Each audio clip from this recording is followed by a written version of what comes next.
വശ്യാകർഷണ യന്ത്രം, പൂജ ചെയ്ത വശ്യാകർഷണ യന്ത്രം, നല്ല ഉദ്ദേശങ്ങൾക്ക് വേണ്ടി മാത്രം ലഭിക്കുന്ന പൂജ ചെയ്ത വശ്യാകർഷണ യന്ത്രത്തിന് ടീച്ചറിനെ കോൺടാക്ട് ചെയ്യാം. ടീച്ചർ ഒന്ന് പറയാമോ?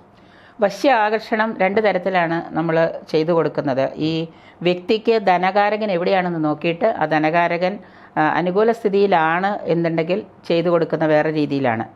അപ്പോൾ ചെയ്യുന്ന വശ്യാകർഷണം വ്യത്യാസമുണ്ട്.